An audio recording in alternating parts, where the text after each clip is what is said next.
Bien, bonjour à toutes et tous. Voilà une petite vidéo explicative du système de filtration lamellaire et biologique de mon 714 litres. Je vais vous faire les petites constatations, les petites améliorations qu'il y aura, que je devrais sûrement faire dessus, mais pour le moment j'en suis assez satisfait. J'ai vraiment qu'un seul et unique regret, c'est la pompe. Je suis tombé sur une mauvaise pompe, j'ai envie de dire. Apparemment sur les J-codes c'est un petit peu la loterie, soit vous tombez sur une bonne, soit vous tombez sur une moins bonne. Je sais bien qu'il y en a qui vont me dire qu'il fallait viser AIM ou une autre pompe ou Red Dragon ou autre chose. Enfin voilà, j'en suis un peu déçu, mais elle ne consomme pas grand chose. Au début elle faisait un bruit horrible de turbine, maintenant ça semble s'améliorer fortement. Pour le moment, je n'ai pas le capot qui est au-dessus, donc le bruit de la pompe sera encore diminué parce que là, il fait résonance directement dans le meuble. Donc, voici la pompe. Une DC T4000 de chez Gebao J-Code pour 1800 litres par heure net, moins les pertes de charge au niveau des coudes, même si ce sont des coudes longs, que j'ai utilisé une petite perte de charge certainement. Mais je suis assez content de l'ensemble de l'installation hormis la pompe. Comme ça, voilà, tout est dit. Voilà. Commençons par le commencement. Tout d'abord, j'ai mis l'aquarium en eau il y a plus ou moins 3 jours. Comme chaque aquarium qu'on met en eau, il y a évidemment beaucoup de poussière. Vous pouvez en plus voir la quantité de tourbe qu'il y a dedans. Donc, j'ai eu beaucoup de crasse et j'ai un petit peu joué aussi avec mon bypass lors de la mise en eau pour vérifier mes niveaux, être sûr qu'il n'y ait rien qui déborde ou quoi que ce soit, même si c'était impossible, mais pour être sûr que que tout fonctionne convenablement, et puis voilà quoi. Donc j'ai eu des crasses qui sont arrivées dans ce compartiment là dès la mise en eau. La prochaine fois que je les siphonnerai, je verrai véritablement ce qui est intéressant au niveau de la décante biologique, mais bon, en attendant, voilà. Alors, la lamellaire, le plus gros problème que j'ai, ce n'est pas vraiment un problème en fait, c'est le bruit directement dans la tuyauterie. Je crois que c'est à peu près le problème de toutes les décantations, hormis celles qui n'ont pas de système d'urso et qui ont une tuyauterie qui est remplie d'eau avec un système de vanne à guillotine. Je veux dire, je m'en fous un peu. Honnêtement, quand le bac est fermé, j'entends plus la pompe que je n'entends l'eau. Donc, je verrai sûrement pour mettre un réducteur à l'intérieur ici pour qu'il y ait un petit peu d'eau qui passe à cet endroit-là, parce que c'est vraiment l'endroit le plus problématique. Je percerai peut-être aussi le tuyau ici pour laisser un passage d'air et éviter d'avoir autant de bulles à cet endroit-là. Parce que les bulles descendent dans la décante lamellaire et que ça diminue la densité de l'eau, ce qui peut faire qu'elle soit un petit peu moins efficace au final. C'est tout à fait possible, mais bon, ça reste à voir. Je sais pas si ça se voit sur la vidéo, mais ouais, voilà. On a beaucoup de bulles. Et évidemment, peu à peu ça diminue, mais le résultat est là. La lamellaire elle fonctionne, elle cartonne. Ce sont vraiment des petits déchets.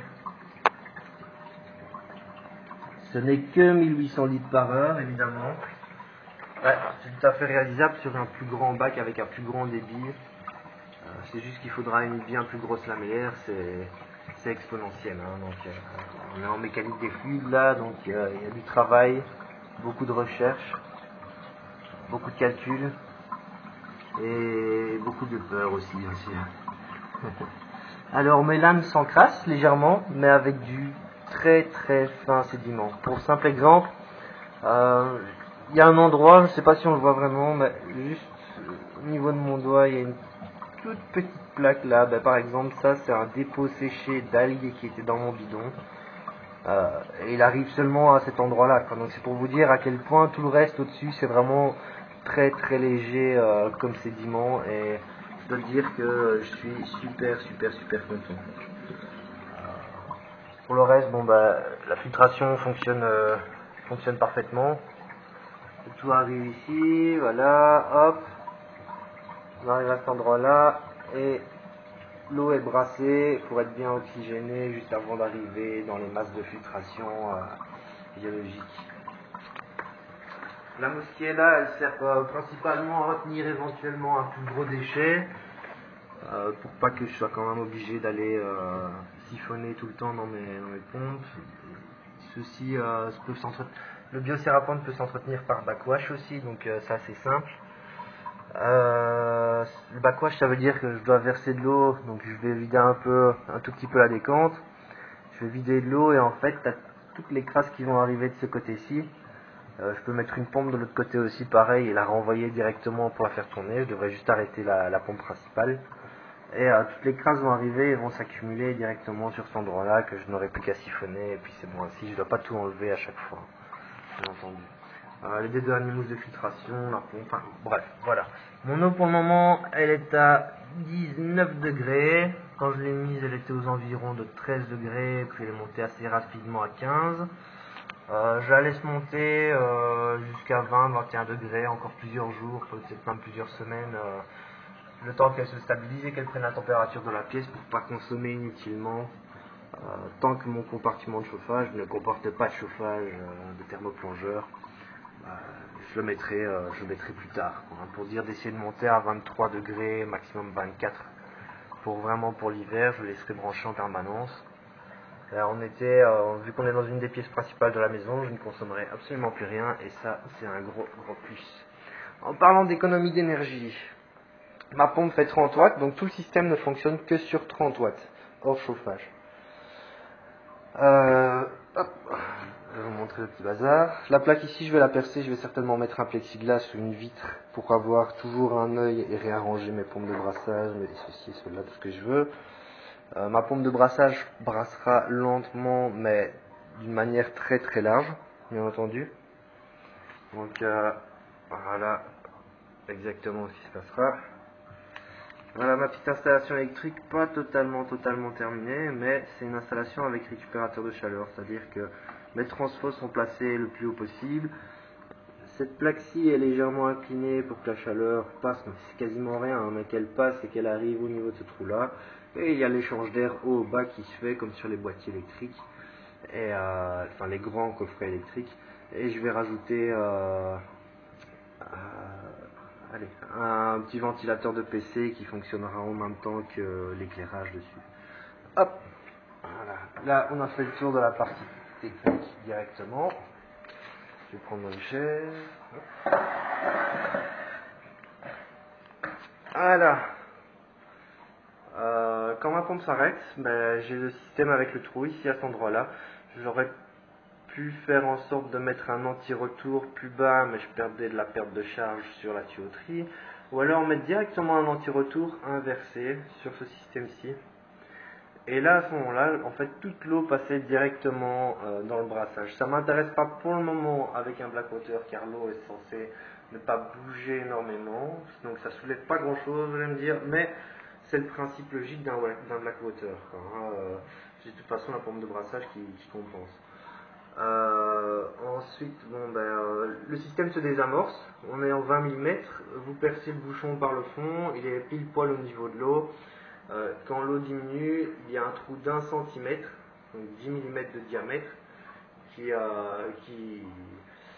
désamorce l'ensemble du système. Ça me fait un bon gros bruit au cas où la pompe se coupe. On voit mon système d'Urso, mes grilles, les racines. J'ai cette racine-ci qui n'a pas encore totalement coulé. Les pistia, machin, brol, tout le bazar. Voilà. Et globalement, qu'est-ce que ça donne? Une décante comme ça donne ceci. On voit peut-être pas la couleur de l'eau via la vidéo parce que selon la couleur ambiante dans la pièce, la couleur de l'eau change fortement aussi. D'ailleurs, j'ai l'impression qu'elle est très très claire sur mon écran. En réalité, elle est plus ou moins verte, jaune, orangée, selon l'éclairage, parce que j'ai un éclairage de 8000K. Et ça donne une couleur légèrement verdâtre à l'eau. Il y a des biotopes en eau verte, mais voilà. Enfin, ce qui m'intéresse, c'est vraiment la pureté de l'eau, avant toute chose. Et ensuite, pour travailler la couleur, on verra bien pour rechanger